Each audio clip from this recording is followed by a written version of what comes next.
Hello, my name is Ayana Flemings, and I'm American. And I love traveling and visiting different countries and learning about different cultures. And recently, I've learned about Azerbaijan. It's a very interesting, controversial place. Have you ever heard of Azerbaijan? Do you know anything about Azerbaijan? Have you ever thought of visiting Azerbaijan? Well, let's see. What do you know about Azerbaijan? Azerbaijan? Nothing. What do you know about Azerbaijan? Absolutely nothing. Do you know what it is? Sir, I don't. Azerbaijan. I know it's. Wow. What do you know about Azerbaijan? You know, I read about it all the time. I know what it is, and it's just Is it a country? no. Apparently, not too many people know anything about Azerbaijan. But if someone from Azerbaijan were to invite you to their country, would you take their word for it and go? Well, in this film, we found many people that are not from Azerbaijan, but have been there many times. And they're going to tell you why you should go, and you can take their word for it. This is Kafkaz, Azerbaijan, and it's a unique phenomenon in the world. I felt like I was either in Vienna or one of those Central European cities. It's a very interesting set of contrasts. In general, East meets West in Azerbaijan. I was actually surprised when I came to Baku about this flair of 1001 Nights. The best thing in Azeri is once they are friends forever. It's kind of orderly chaos or chaotic order.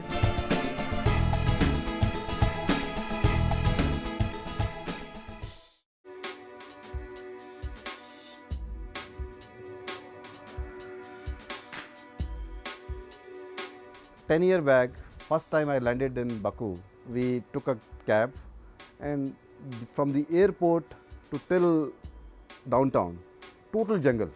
It was total dark, and I was so scared. I said, what is going on? I mean, where we are going?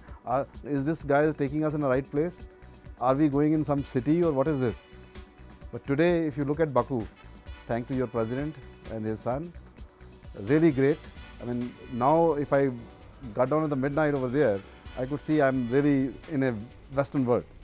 I was actually surprised when I came to Baku about this flair of 1001 Nights. I really sort of felt the remnants, the aura of a bustling Oriental city, especially in the old city, with the gates, with the wall, with the still remaining old houses. One cannot go up to Maiden Tower. It's so near to the office, and there's that lovely district right between the Maiden Tower and the hammams there, where they have the beautiful wooden walkways.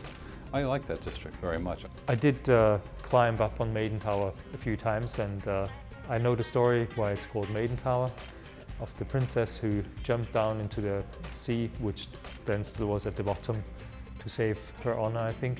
It's a very impressive structure. And I would often walk the streets. Well, typically it depends on what hotel I stayed in. I would walk either from my hotel, if I was within a walking distance, or alternatively at lunchtime. I would walk around if it wasn't too terribly hot. And I always found it charming. Of course, each area has beautiful, charming, has atmosphere. It's a heritage from the past centuries and goes back pretty far. There are basically three different Baku as I see. One is Baku of the end of 19th century, the first oil boom. Well, I'm talking about downtown, İçerişehir, Fontan Square, and that part of the city, which reflects the huge wealth of those days. And a lot of architecture with good taste and style, pieces of art. Old 19th century Baku is, I mean, the first time I was in downtown Baku, Fontan Square, I felt like I was either in Vienna or one of those Central European cities. What I like about Baku regards, amongst many things, its architecture. Because it is so varied from place to place. Then you have the Soviet time Baku. Then I'm talking about 8. kilometer and then the microrayons in the north, right? With all these ugly buildings. There are very little traces of these box-like buildings that you see in other countries of the former Soviet Union. Then the third Baku is the new oil boom Baku. That's what you see, the new roads, new high-rises. It's not like you go to northern countries where everything is spick and span and everything has to be very orderly. It's kind of orderly chaos or chaotic order. There's order in spite of all the non-monotonous design of buildings, the way how goods are displayed.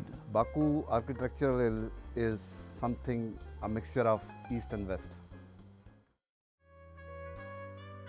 You see the best of Europe and also the best of Asia, and it's combined in this culture and this environment and atmosphere in the food, in the architecture and the characters. It's a very interesting set of contrasts. In general, East meets West in Azerbaijan. For me, it's definitely Western. I mean, Western has a big scope of different cultures anyways, but I would definitely put Azerbaijan into the West. But I would say that in general, that the older generation has more Eastern feeling to them and the younger generation has more Western. Most reasonable explanation, I think, is media exposure. The fact that young people have access to much more Western media than the older generation. Now, if you go to rayons, for example, if you go to Sheki, if you go to Masallı, you will tend to think that this is an Eastern culture, an Eastern country. But if you sort of in downtown Baku, that has not only Eastern but more Western elements in it. You immediately notice the huge difference between the oil-dominated capital and the oil fields around it and all the bustling and industry and activity around oil. And then as soon as you move away from it, Azerbaijan turns into a completely different country, very quiet, very laid back, still very natural. I had the feeling that outside Baku people live very close to nature, live a simple life, much simpler than in Baku. Thus far I've been to 2 regions of the country. What I like both about Shamakha and Lankaran is how very different they are from Baku. And with that, the climate's different, obviously the air is better on the one side, people more approachable, just as they are in most countries in rural areas versus urban areas. But very pleasant. Both are different, beautiful actually, both were. The people you see enjoying life actually seem to be outside this whole frenzy about making money and spending money. You see all these people in really, really big, expensive cars, very well dressed and having this sort of empty, stressed out look, and then you see people who apparently don't have a lot of money or have a lot less money, who sit somewhere in the park and play a game of cards or chess and seem absolutely relaxed and happy with themselves and the world. So I think this is really a bit of a rift in the national character maybe, or in the national fabric. You have this frenzy for money, which actually the people don't need. They could be perfectly satisfied without it. It's my impression. The Azerbaijanis as a people are really very open and friendly, and most important, they're very courteous. You can talk to anyone in the streets, even the taxi drivers. You go downtown Baku, you go to the restaurants, and even government officials. They are very friendly and very open and very honest. I made a number of friends over there, whether they have any official business with me or not, but they are very good friends. The best thing in Azeri is once they are friend forever. They feel like to call you at home, they feel like to show their hospitality at home. Yeah, definitely. People are very friendly. One of my observations is Azeris generally are very warm people, and unlike many other countries, when you meet someone, you get very close very quickly. That doesn't happen in many countries, and even in my country, Turkey. people are usually little bit distant, and it takes some time to warm up and that get closer. It's not the case in Azerbaijan, just the opposite. I guess being in a warmer climate make people more open, more relaxed. I found those areas to be very open, very welcoming, very hospitable, in a very informal and kind way. So I would definitely not consider Azerbaijan as radically Islamic, and I think it's a liberal country. I think the way people live, dress, behave is very, very open, very liberal, and people in Azerbaijan are tolerant. People are very relaxed about religion, not indifferent, but relaxed and tolerant. And when I was there, I never felt that people approach other people on the basis of their religious views. No discrimination. I can say almost without exception, on a one-on-one level, let's put drivers in a different category. On a one-on-one level, people are very pleasant to deal with. Some transformation that goes on within Azeri when you put him behind a steering wheel and into city traffic. Well, if you talk to me about traffic in Baku, I would say it was really crazy. The traffic in Baku is really apocalyptic. It's horrible. It's the worst traffic I've seen ever, I think. Okay, I haven't been to places like Manila or Bangkok, which have a very bad reputation, but I think Baku comes quite close. It's an interesting thing because in Baku, the only traffic signal I've ever seen obeyed is the traffic light itself. The simple red light is most always respected. After which, when it turns green, nothing is respected. Nothing. And you are putting your life at grave risk to run across the street, whether the light's in your favor or not. But somehow people get used to it, and with all the aggressive behavior still, for me, people always slow down in the last minute, and I've never seen any serious accidents occur. I'm sure there are, but it's more a thing of culture than of character, I would suppose. I attribute that to the Asian influence in Azerbaijan. There's a give and take. And in Baku, it's often more sharp than it is in other places, with yelling, tooting of horns, hand gestures, and the like. I didn't see that in Southeast Asia, but I did see that same give and take between drivers. There are cities where there are rules which are not written, which are not told, but just practiced, right? The Azeri traffic or driving has its own rules.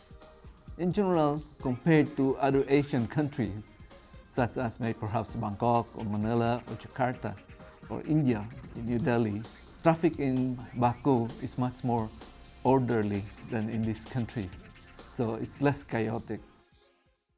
I think one of the best things about Baku is that the big corniche, the big promenade along the bay, has an underpass where you can safely cross without having to do it on the surface. I think Baku is a city that is quite walkable. And it's not unusual to be a pedestrian there. Lots of people walk, so there's space for pedestrians. There's a lot of parks in the city. There's this pedestrian zone right through the commercial heart of the city. Then there's this beautiful promenade along the bay, which is nice for walking, which is great for jogging in the morning. I've been so many times over there. I've been hanging around even midnight, even early morning. I haven't seen any problem. And then one more thing is people are very courteous. I haven't seen, for the last 10 years I've been there, so many times, even 25 times, 26 times I've been there. I have not seen anybody is fighting with anyone. Anybody is even abusing anyone. I had no worries about going out late. I mean, I used to walk at 2 o'clock in the morning, 3 o'clock in the morning.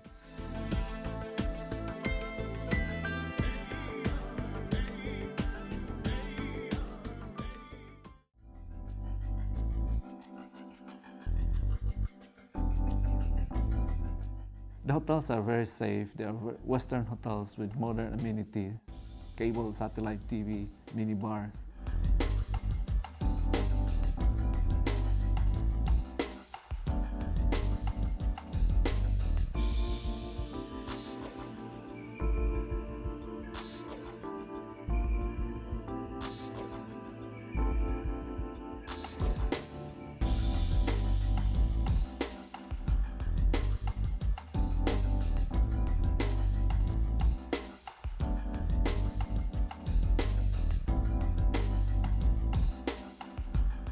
See, I generally stay in the hotel like Hyatt and Park Inn, and I did stay in Radisson also. My favorite being a little boutique hotel in the old city, which is close to the Maiden Tower with a very nice roof terrace with a view over the port and the bay and the old city. It has this familiar, friendly atmosphere that I quite like about Baku.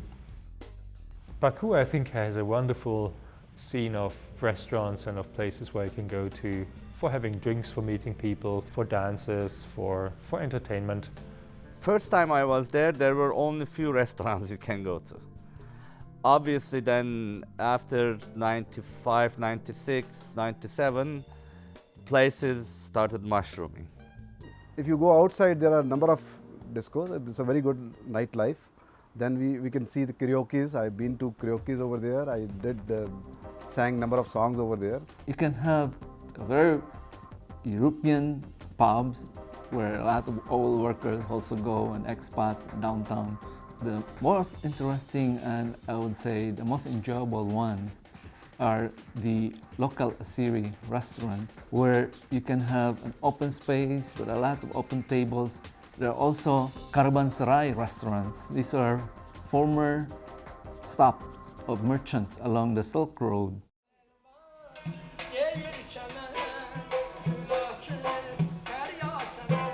In Azerbaijan, my impression was that besides tea and coffee, both very nice, there's nice wines, there's raki, there's vodka, of course, as a legacy from the Soviet Union. Of course, you have a very good local beer, but the major drink is vodka. You know, Azerbaijani men, I've seen them drink, and nothing changes. Everything's normal with them. Of course, they do it slowly, they eat, they talk, you know, it's got a rhythm to it. You can get the best lamb chops in Azerbaijan. I love tomatoes in general, and Azeri tomatoes I think are amongst the best. I love beluga fish. The first one would be dolma, and the second one would be dushbere, and third pilav. Then the best is kebabs. And of course, Azerbaijanis, they're not the only people that sit down at the table and eat. Everyone does it all over the world. But there's something going on at the Azeri table, some little spark of energy that I've not experienced anywhere else.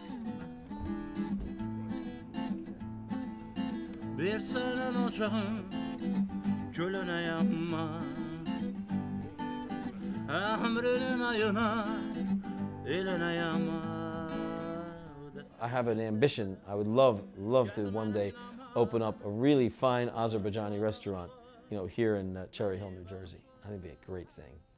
Azerbaijani people, I discovered in my first trip and every single trip afterwards, highly educated, highly cosmopolitan, great sense of humor, and they have a nice balanced way of being in social setting.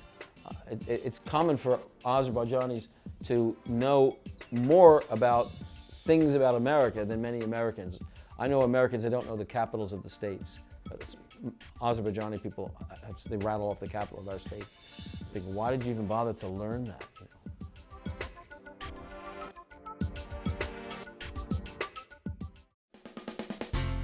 know? Azeri women can be extraordinarily beautiful. It's true. Most pretty ladies, if I've seen, I've seen in Baku. I think you find a very high proportion of exceptionally attractive women in Azerbaijan, especially in Baku. And they also have a way of presenting themselves in the best possible way. There is no question about the beauty of Azeri women, and that's well known. And everyone going to Azerbaijan comes with that impression. The first thing they talk about is the beauty. And you can see a lot of these women just moving back and forth in Fountain Square. And you see them all throughout the day, all throughout the week. And there are a lot of eating places in the Fountain Square. So if you just sit in there and grab a sandwich, you see all these women and you start to wonder, why is this women just going back and forth? So it's like a fashion show. How does the traditional Azerbaijani, solve the timeless question of how do you find a mate, right? In the Western world, you know, we go out on dates and we find someone we like and we take them home to meet mom and dad, and that's it. In the Eastern world, You know, you're 12 years old, that's your husband in the future, right? A 15-year-old kid, 12-year-old, that's it, you're compatible. We like the parents like each other, the kids are getting married, and that's the end of that. So you've got this extreme Western thing, which is, you know, it's like buying a car, you go take it for a test drive before you put the money down. And in the East, you know, it's like you are assigned to this person for the rest of your life. Don't even discuss it. So in Azerbaijan, they have to solve this problem in a unique way, which is a nice boy sees a nice girl at some social function, and he doesn't go running up to her and saying, let's date, I want to take you out. He goes to his mother. And what does she do? She goes and finds out who is her mother, goes to the mother and says, listen, you know, we might become in-laws, we got to talk. The mother of the daughter goes to her daughter and says, daughter, I think I found a nice young man for you. And the important thing is, the daughter can refuse. It's not forced.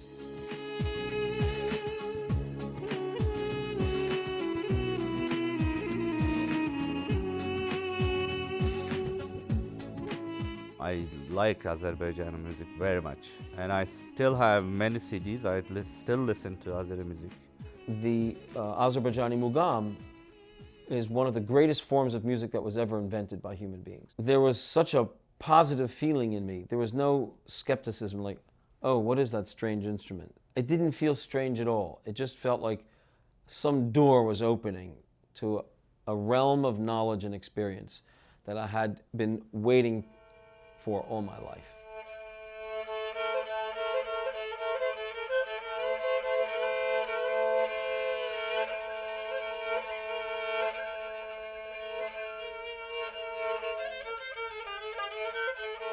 There's also a few really good jazz musicians in Azerbaijan. I remember that I once bought a CD from, I forgot the names, but there's a couple, father and daughter. Mustafa Zadeh is, I mean, the master of jazz. I mean, I don't think that there's any sort of jazz player that came out of that part of the world as sort of deep and as colorful as Mustafa Zadeh. It's a sort of a genre in itself, the way I see it. Particularly the ones he has where he mixes the Azeri motifs with jazz motifs. Unbelievable. I still listen to his CDs.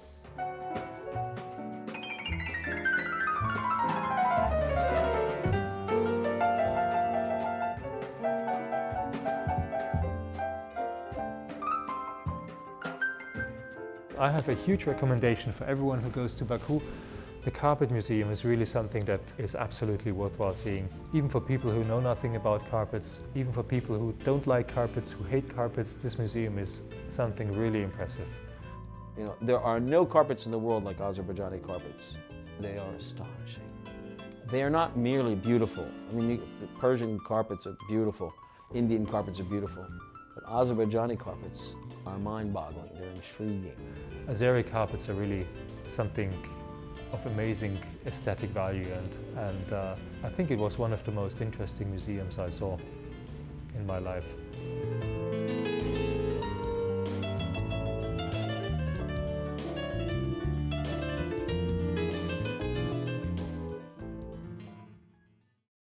If you talk to my daughter or talk to my son, they say if they want to go back, they want to go back to either to Azerbaijan or India.